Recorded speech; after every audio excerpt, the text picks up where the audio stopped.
বন্ধুরা, আজকে যেটা তোমাদের সাথে নিয়ে যেটা আলোচনা করব সেটা হচ্ছে আগামী শনিবার হচ্ছে ফলোয়ারিণী অমাবস্যা প্লাস শনি জন্মজয়ন্তী বা শনি গ্রহের বা শনিদেবের জন্মতিথি।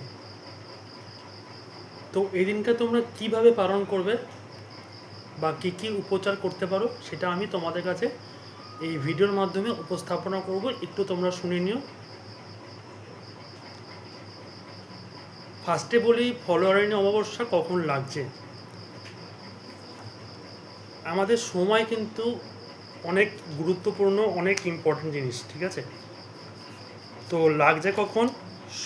31শে বৈশাখ, 15ই মে শুক্রবার চতুর্দশী লাগছে দিবা সকাল 6টা 3 মিনিটে পরে, অর্থাৎ চতুর্দশী লেগে যাচ্ছে হচ্ছে শেষ রাত্রি 4টে 2 মিনিটে, মানে ভোর রাত্রি 4টে 2 মিনিটে লাগছে। আর ছাড়ছে হচ্ছে তোমাদের পয়লা জ্যৈষ্ঠ 16ই মে শনিবার অমাবস্যা রাত্রি 51 মিনিটে। তো পুজোটা কিন্তু আমাদের শনিবার দিনই পুজো করতে হবে।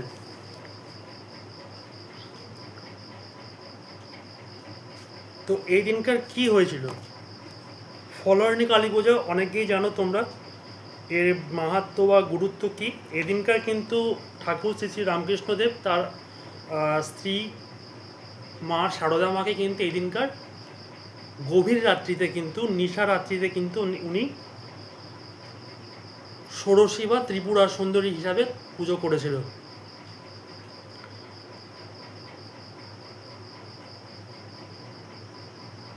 এই দিনকার ওনার কিন্তু জপের মালাও কিন্তু উনি ওনার চরণে সমর্পণ করেছিলেন, তোমরা অনেকেই ফটোতে দেখতে পাও। তো ওনার জপের মালা ওনার শ্রী সারদা মার চরণে কিন্তু সমর্পণ করেছিল। তো এবার বলি তোমরা কিভাবে এই ফলোয়ারিণী কালী পুজোটা উপচার করবে, মানে পুজো করবে। এই দিনকার যথারীতি আমিষ খাবে না, নিরামিষ খাবে, যত পারবে জপ করবে। প্লাস এই যে মরশুমি ফলগুলো আছে, এই মরশুমি ফল দিয়ে মাকে পুজো দেবে। যদি ঘরে মা শারদা থাকে বা রামকৃষ্ণ থাকে তাদেরকেও ভোগ মানে ফল দিয়ে পুজো দিতে পারো।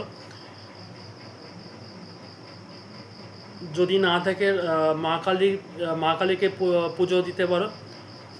লাল ফুলের জবা ফুলের মালা, 5 রকম ফল, ধূপ দ্বীপ এই দিয়ে তোমরা কিন্তু পুজো দিতে পারো, বা যে কোনো মন্দিরে গিয়ে কিন্তু তোমরা পুজো দিয়ে আসতে পারো।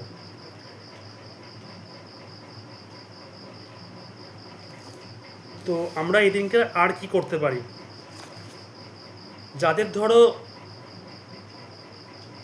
প্রচণ্ড সমস্যা হচ্ছে তারা কিন্তু 28টা লেবুর মালা দিয়ে কিন্তু তোমরা মা কালী হোক, মা তারা হোক, মা দুর্গাকে হোক, তোমরা কিন্তু যে কোনো দেবী মূর্তিকে তোমরা কিন্তু পড়াতে পারো। এতে কিন্তু তোমাদের অনেকটা কিন্তু সমস্যা কেটে যেতে পারে। তবে যদি তোমাদের বাস্তু খারাপ থাকে তাহলে কিন্তু কাটার চান্স কিন্তু খুব কম আছে, ঠিক আছে? আর যারা তোমরা চাকরি পাচ্ছ না বা চাকরি পেয়েও হয়তো সেভাবে মানে কি বলবো স্যাটিসফাই না, ঠিক আছে? তো তোমরা এই দিনকার তোমরা কী করতে পারো যাতে আরও যদি সাকসেস পেতে চাও, মানে নিজে যেরকমভাবে খাটছো বা সেই যোগ্যতা অনুযায়ী তোমরা সেটা পাচ্ছ না আর কি, ঠিক আছে? সেই স্যাটিসফাইটা আসছে না, সেটা তোমরা কী করবে? এই যে মানে মরশুমি ফলগুলো আছে, এই মরশুমি ফল দিয়ে তোমরা কিন্তু পুজো দিতে পারো। যে কোনো একটা মরশুমি ফল দিয়ে মানসিক করবে, সেটা কিন্তু 1 বছর বা যে মানে যতদিন না এটা মানে সম্পূর্ণ হচ্ছে বা সাফল্য বা সাকসেস হচ্ছে, ততদিন কিন্তু ওই মরশুমি ফলটা কিন্তু তোমরা কিন্তু খাওয়া চলবে না বা খাবে না।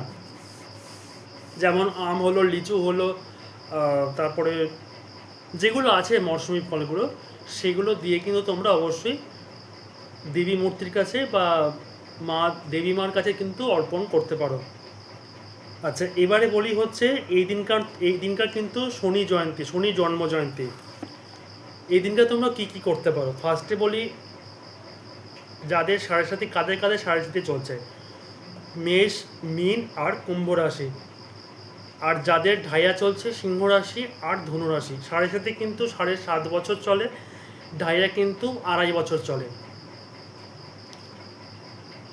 এই এই যে তোমরা যারা উপচার করবে শনি জন্মজয়ন্তীতে, যাদের শনির দশা চলছে বা শনি গ্রহের এফেক্ট মানে ব্যাড এফেক্ট পড়ছে, বুঝতে পারছো, তারা কিন্তু এই উপচারটাও কিন্তু করতে পারো। এই দিনকে কিন্তু সম্পূর্ণ নিরামিষ খাবে। প্রচণ্ড প্রচণ্ড ইম্পর্টেন্ট একটা শনিবার, যেটা কোনো বছরই পাওয়া যায় না, সেটা হচ্ছে শনি জন্মজয়ন্তী এই দিনকার পড়ছে, মানে শনি গ্রহে বা শনি দেবের জন্মতিথি প্লাস হচ্ছে ফলোয়ারিণী অমাবস্যা, একটা গুরুত্বপূর্ণ একটা অমাবস্যা। তো এদিনকে তোমরা অবশ্যই নিরামিষ আহার করবে। তার সাথে কি করবে, কাঁসার বাটি কিনে নেবে ওই দিনকার, ঠিক আছে?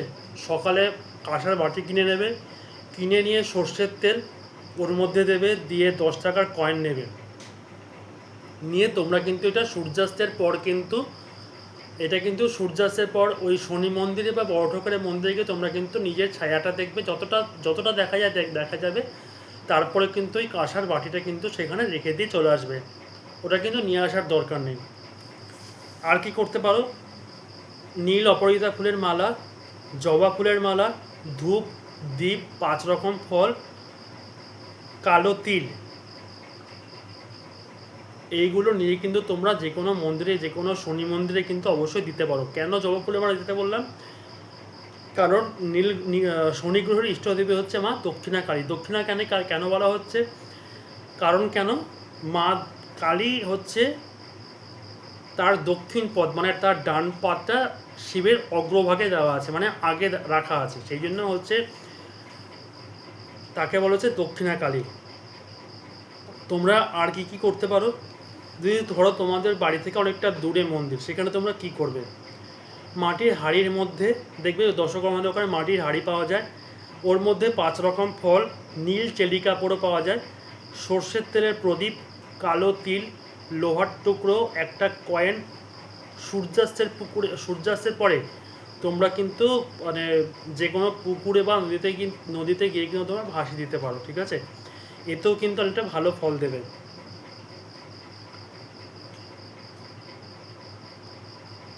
তোমরা এইগুলোই করো, দেখো অবশ্যই যার জন্য করছো অবশ্যই ভালো ফল মিলবে, অবশ্যই সমস্যা মুক্ত পাবে, ঠিক আছে?